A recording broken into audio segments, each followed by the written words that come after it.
Assalamualaikum warahmatullahi wabarakatuh. Kita akan membahas hari ini yaitu tafsir Al-Misbah karya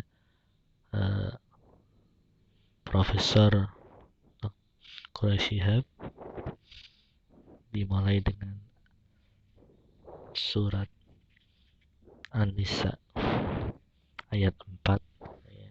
Saya akan membacakan tafsir Al-Misbah.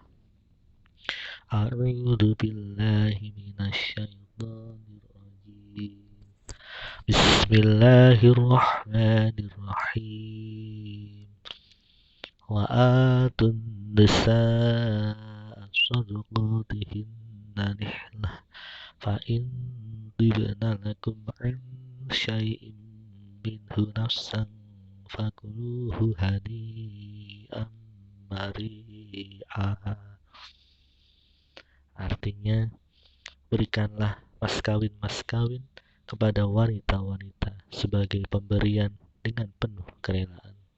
Lalu, jika mereka dengan senang hati menyerahkan untuk kamu sebagian darinya, maka makanlah pemberian itu. Sedap lagi baik akibatnya. Ya, di dalam tafsir Al-Misbah dijelaskan bahwa setelah memberi tuntunan menyangkut hak-hak anak yatim yang akan dinikahi, kini tuntunan beralih kepada wanita-wanita yang akan dinikahi. Memang ketika itu hak-hak wanita baik yatim maupun tidak seringkali diabaikan.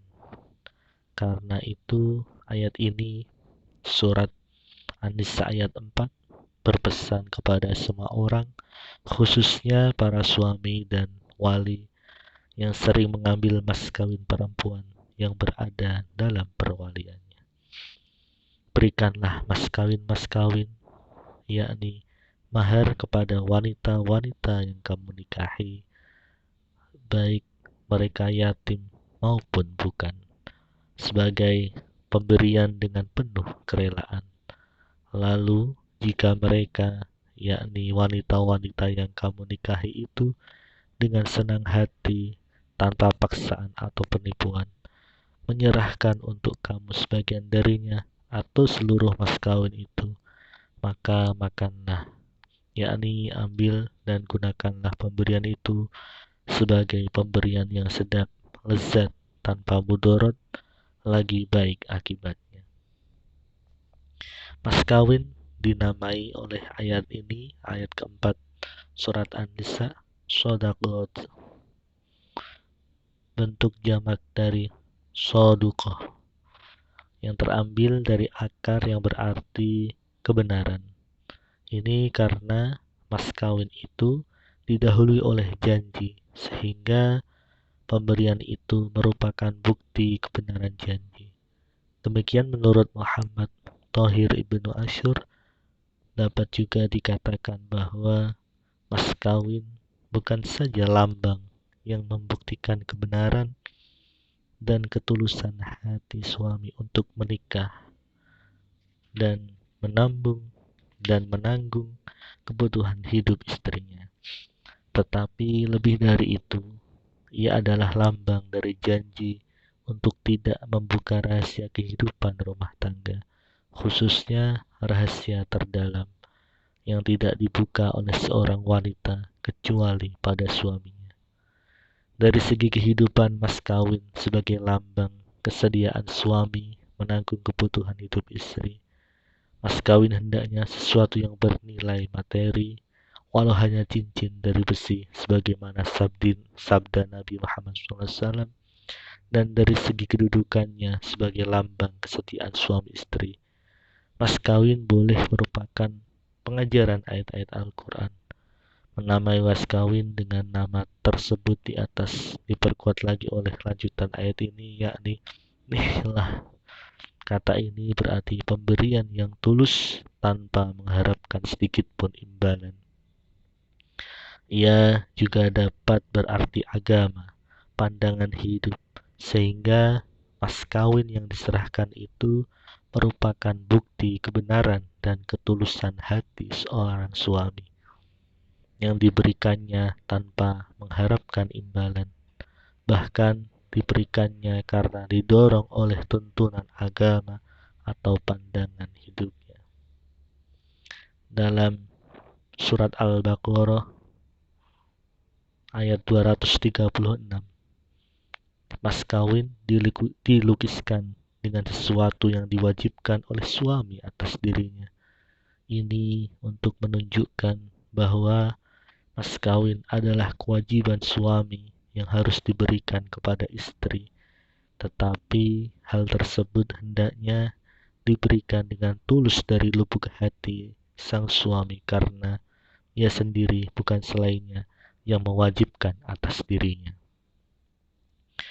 Kerelaan istri menyerahkan kembali mas kawin itu harus benar-benar muncul dari lubuk hatinya. Karena itu ayat di atas setelah menyatakan bibna yang maknanya mereka senang hati, ditambah lagi dengan kata nafsan atau jiwa untuk menunjukkan betapa kerelaan itu muncul dari lubuk jiwanya yang dalam tanpa tekanan, penipuan, dan paksaan dari siapapun. Dari ayat ini dipahami adanya kewajiban suami membayar mas kawin buat istri, dan bahwa mas kawin itu adalah hak istri secara penuh. Dia bebas menggunakannya dan bebas pula memberi seluruhnya atau sebagian darinya kepada siapapun, termasuk kepada suaminya. Dalam surat Al-Baqarah ayat 236, Profesor Quraish Shihab mengemukakan bahwa firman-Nya, selama kamu belum menyentuh mereka atau mewajibkan atas dirimu untuk mereka suatu kewajiban membayar mahar, menunjukkan bahwa mas kawin bukanlah rukun pada akad nikah. Sehingga dengan demikian, bila mas kawin tidak disebut pada saat akad, pernikahan tetap sah. Mas kawin menjadi kewajiban suami, bahkan membelanjai istri dan keluarga, karena demikian itulah kecenderungan jiwa manusia yang normal, bahkan binatang. Pernahkah Anda melihat ayam betina menyodorkan makanan untuk ayam jantan? Bukankah ayam jantan yang menyodorkan makanan untuk kemudian merayu dan mengawininya? Demikian tabiat atau kodrat yang ditetapkan Allah Subhanahu wa Ta'ala. Bahkan wanita yang tidak terhormat sekalipun enggan, paling tidak enggan, terlihat atau diketahui membayar sesuatu untuk kasihnya.